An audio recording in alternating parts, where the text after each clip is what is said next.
بسم الله الرحمن الرحيم.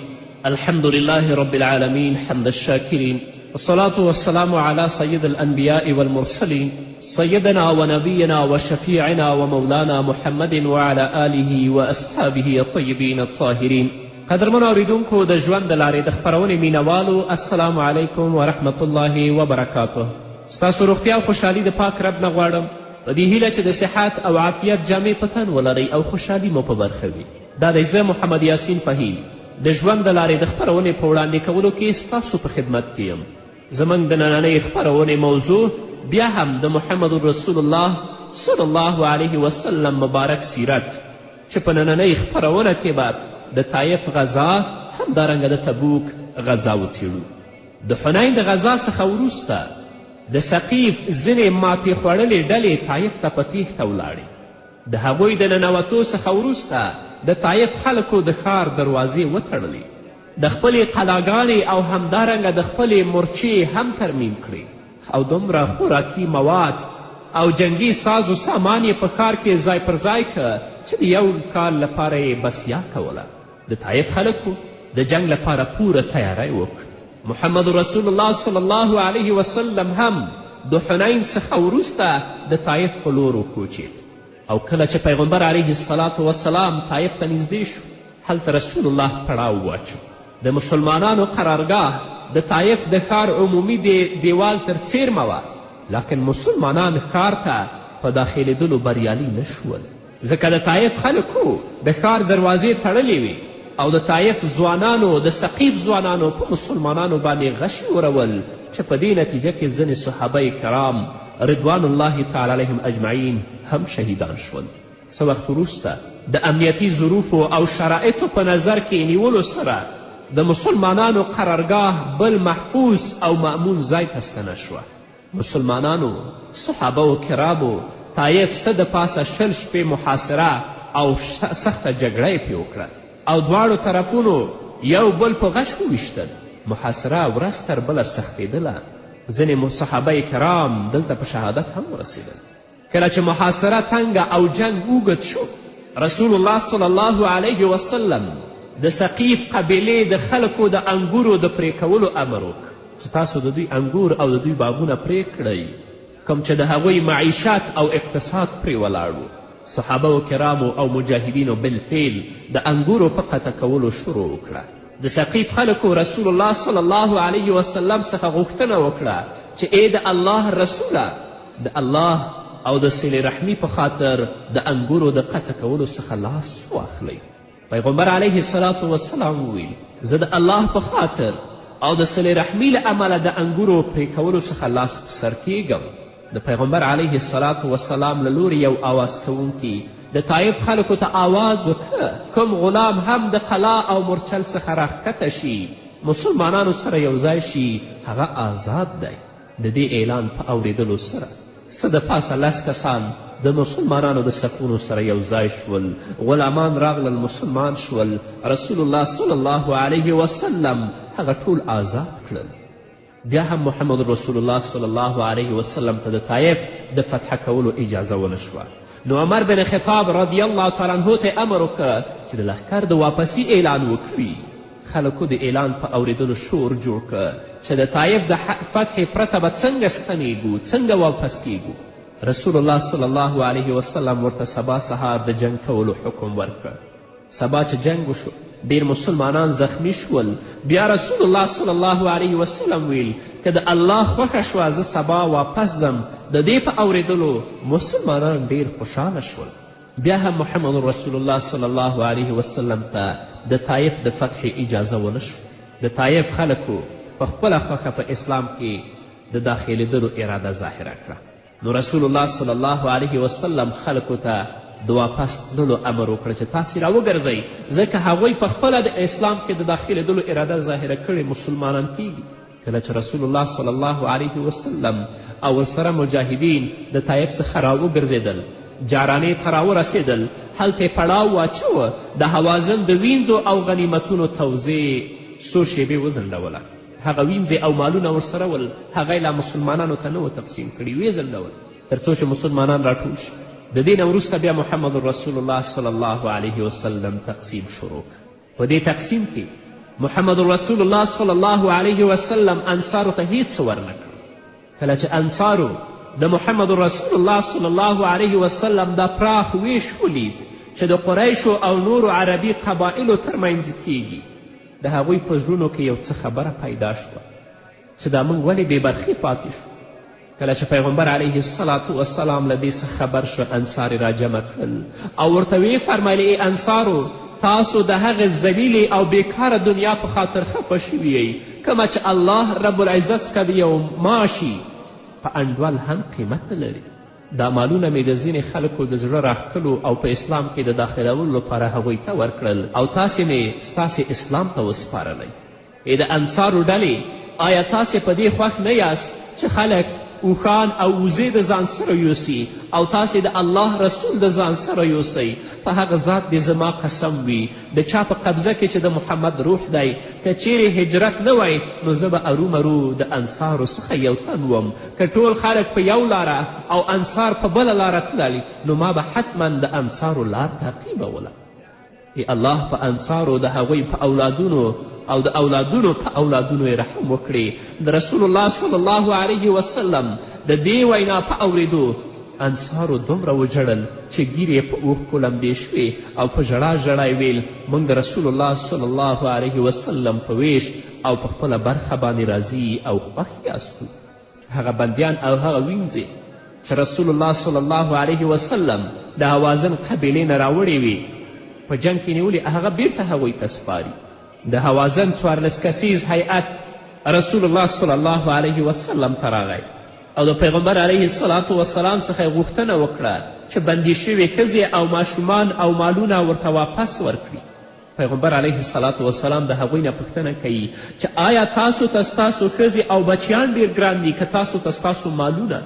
هغوی ټولو په ځواب کې وویل چې موږ ته ښځې او بچي ډېر ګران دي، موږ خپله ښځې او بچي په هیڅ شي نشو بدلولی. رسول الله صلی الله علیه وسلم ورته وفرمیل چې د سهار لمونځ مې ادا که، تاسې راشئ او داسې ووایئ چې موږ رسول الله صلی الله علیه وسلم مسلمانانو ته او مسلمانان رسول الله صلی الله علیه وسلم ته واسطه او سفارش کوو چې موږ ته زموږ بچي او ښځې واپس راکړي. د سهار لمانځه څخه وروسته د هوازن هیئت همغه وکړل چې رسول الله ورته ویلي ول. رسول الله صلی الله علیه وسلم وفرمیل څوک چې زما سره او د عبدالمطلب د اولادې سره دي هغه موږ بیرته تاسو ته درکړل او د نورو خلکو به هم غوښتنه وکړم چې کوم شیان د هغو سره دي هغه تاسو ته واپس کړي. مهاجرینو او انصارو ویل موږ سره چې څوک دي هغه هم د رسول الله صلی الله علیه وسلم په واک کې دي، یعنې هغه دې تاسو ته وسپاري. صرف د بني تمیم او د بني فزاره او بني سلیم 3 کسانو د خپلو بندیانو د واپس کولو څخه انکار وکړ. رسول الله صلی الله علیه وسلم ویل دا خلک په داسې حال کې تاسې ته راغلي چې په اسلام مشرف شوي دي. ما د همدې په خاطر د دوی د مالونو او د بندیانو د تقسیم کولو کار ځنډولی و. بیا مې د دوی څخه وغوښتل چې په مال او اولاد کې یو شی غوره کړئ. دوی د بچو او ښځو سره هیڅ شی نه برابروي. چا سره چې د دوی د ښځو او اولادونو څخه څوک وي په خپله خوښه دې دوی ته حواله کړي، او که څوک د خپل حق څخه تنازل نه کوي هغوی دې هم د دوی اولادونه او ښځې واپس کړي. هغوی ته به په آینده کې چې نور بندیان راغلل د یوې برخې په بدل کې 6 برخې ورکړم. ټولو خلکو ویل موږ یې په خپله خوښه رسول الله صلی الله علیه وسلم ته واپس کوو. رسول الله صلی الله علیه وسلم ویل موږ پوه نه شوو چې تاسې کې څوک خوښ او څوک خوښ نه دي. تاسې ولاړ شئ چې ستاسې مشران راشي او ستاسې نمایندګي وکړي. ټولو خلکو په اتفاق سره د هوازن ښځې او ماشومان واپس کړل او هیچ هم مخالفت ونه که. رسول الله صلی الله علیه وسلم هرې ښځې ته یو مصري شال هم د تحفې په توګه ورکړ. دا د رسول الله صلی الله علیه وسلم شفقت و هغوی سره، دا د رسول الله صلی الله علیه وسلم اخلاق و هغوی سره چې هغوی ټول د محمد رسول الله صلی الله علیه وسلم د اخلاقو نه متاثره شول او د اسلام په مقدس دین کې داخل شول. په دې هکله به نور واورو. قدرمنو اورېدونکو خو د یوې دمې نه وروسته په امید د شفاعت زنده پایم، په امید د شفاعت زنده پایم، د پاره د اسلام خدمت کوم به په دلار مال او سر قربانوم با د نبی خیر الورا په لار زمبا په دلار مال او سر قربانوم با. قدرمنو اوریدونکو، بیا هم زموږ سلامونه او نیکې هیلې ومنئ. کله چې مسلمانانو خپل بندیان رسول الله صلی الله علیه وسلم ته راوړل، په هغوی کې د رسول الله صلی الله علیه وسلم رضاعي خور شیما بنت حلیمې سعدیه هم وه. دا د حلیمې سعدیه لور وه. په داسې حال کې چې مسلمانانو نه پیژندله، د راوړلو په وخت کې ورسره د تشدد تعامل کړی و. د دې سره چې هغې مسلمانانو ته ویلي ول قسم په خدای چې زه ستاسې د پیغمبر رضاعي خور یم، خو هغوی یې په خبره باور نه کوه. کله چې رسول الله صلی الله علیه وسلم ته هغه راوستل شوه، ویل ای رسول الله صلی الله علیه وسلم زه ستا رضاعي خور یم. رسول الله وفرمیل نښه یې څه ده؟ هغې ویل زما په شا باندې ستا د غاښ نښه ده چې تا هغه وخت په ما لګولی و چې ما په شا کینولی وي. رسول الله صلی الله علیه وسلم نښه وپیژنده. بیا یې ورته رسول الله خپل څادر خور که، په هغې یې کینوله. بیا یې هغې ته اختیار ورکه چې ما سره په عزت او احترام پاتې کیږي او که غواړې چې جامې درکړم او خپل قوم ته ځي. هغې ویل زه خپل قوم ته تلل غواړم. شیما بنت حلیمې سعدیه په اسلام مشرفه شوه.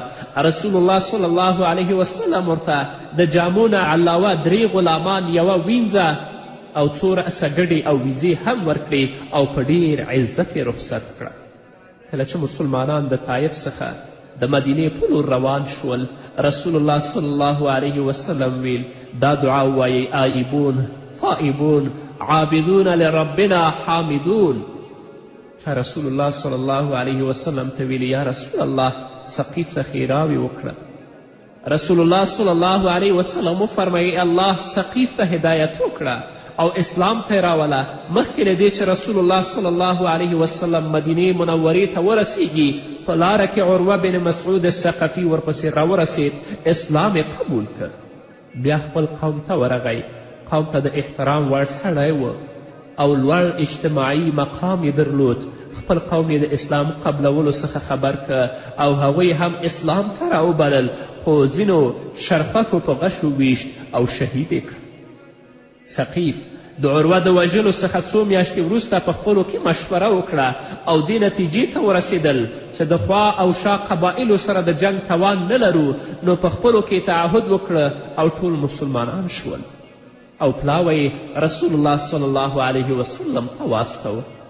د اسلام نه وروسته خپل پلاوی محمد رسول الله صلی الله علیه وسلم ته مدینې منورې ته واستوه. د ثقیف هیئت مدینې منوره کې د رسول الله صلی الله علیه وسلم حضور ته راغی. رسول الله صلی الله علیه وسلم ورته د مسجد نبوي په یو طرف کې خیمه ووهله. د هیئت غړو اسلام قبول که او د رسول الله صلی الله علیه وسلم څخه یې غوښتنه وکړه چې د هغوی تر ټولو غټ بت لات مات نه کړي او تر 3 کالو پورې پرېږدي. رسول الله صلی الله علیه وسلم دا غوښتنه په کلکه رد کړه. بیا د 2 کالو، بیا د 1 کال، تر دې چې د 1 میاشتې پورې د پرېښودو غوښتنه وکړه. رسول الله صلی الله علیه وسلم دا ټولې غوښتنې د دوی رد کړې او امر یې وکړه چې پخپله د هغوی د قوم 2 مسلمانان، ابو سفیان بن حرب همدارنګه مغیره بن شعبه د لات د ماتولو لپاره ولاړ شي. د ثقیف هیئت بیا غوښتنه وکړه چې لمونځ ورته معاف کړي. د دې په ځواب کې رسول الله صلی الله علیه وسلم ویل لا خیر فی دین لا صلاة فیه، په هغه دین کې چې لمونځ نه وي هیڅ خیر نشته. هیئت چې کله په مدینې منوره کې خپل کارونه خلاص کړل او خپل ټاټوبي ته تلل، رسول الله صلی الله علیه وسلم ورسره ابو سفیان بن حرب او مغیره بن شعبه واستول. لات مات که، اسلام په ثقیف کې خپور شه او د طایف ټول خلک په اسلام مشرف شول. د دې نه وروسته بیا د تبوک غزا مخې ته راځي.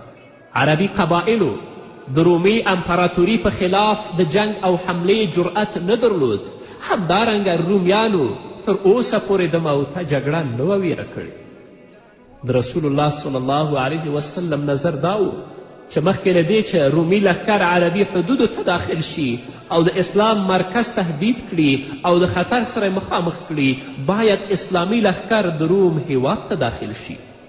د تبوک غزا د هجرت په 9 کال کې د رجب په میاشت کې پیښه شوه. رسول الله صلی الله علیه وسلم دا غزا د سختې ګرمي په موسم کې وکړه چې میوې تیارې وي، د خلکو میوې تیارې وي او دوی دا غوښتل چې د خپلو میوې تر سوري لاندې کښیني. سفر لرې او په بې اوبو صحرا کې و او د دښمن تعداد هم زیات و. رسول الله صلی الله علیه وسلم مسلمانانو ته د هغوی کار او مسئولیت واضح که چې د غزا لپاره تیاری ونیسي او د تګ لورې او جهت هم ورته اعلان که. دا په خلکو باندې د سختي وخت و او په هیواد کې وچکالي وه. منافقینو د ځانونو لپاره بې شمېره بهانې ولټولې او د رسول الله صلی الله علیه وسلم سره جهاد ته تلل د قوي او صفاک دښمن له ویرې او د سختې ګرمۍ څخه تیښتې او جهاد سره د مینې نه درلودلو او د حق په اړه د شک او ریب له امله بد ګڼل. په دې اړه الله رب العزت فرمایي: فرح المخلفون بمقعدهم خلاف رسول الله وكرهوا أن يجاهدوا بأموالهم وأنفسهم في سبيل الله وقالوا لا تنفروا في الحر قل نار جهنم أشد حرا لو كانوا يفقهون.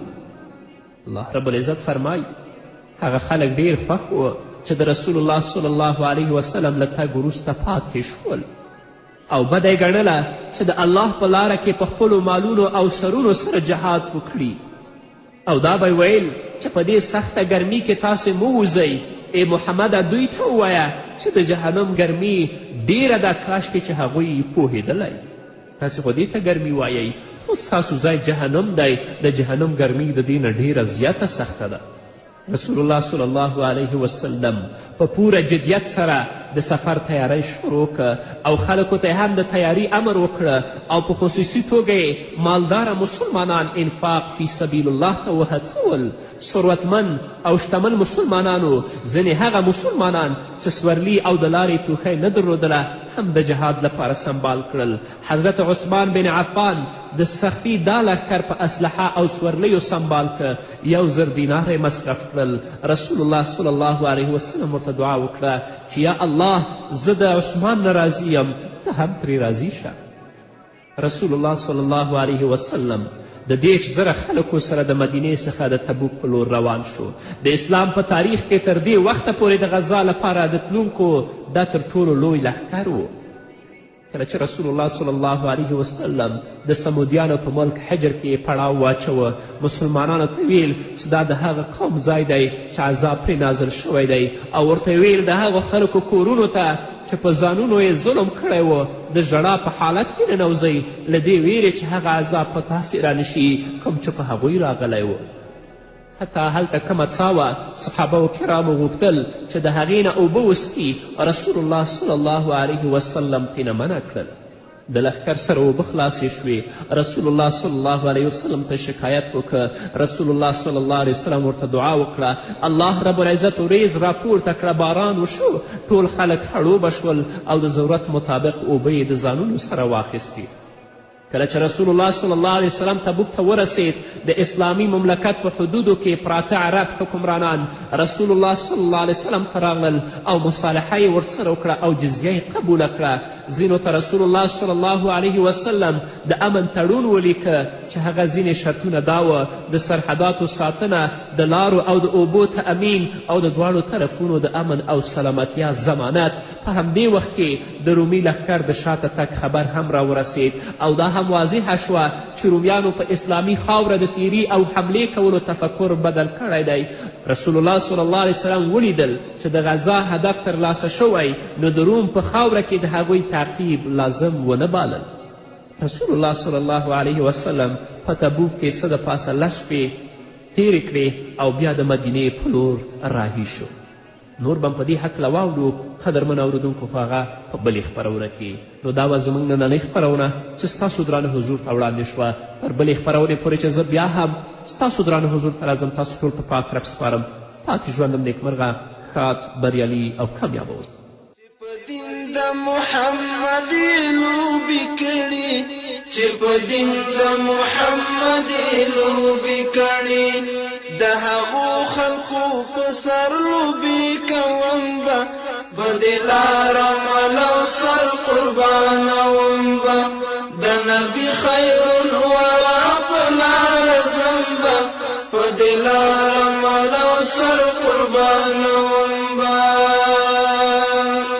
خدای می مل دی پروانه لرم لمرگا خدای می مل دی پروانه لرم لمرگا شهید کیم نا پمڑا تبچ مرمبا پدلار ملو سر قربانوم با د نبی خیر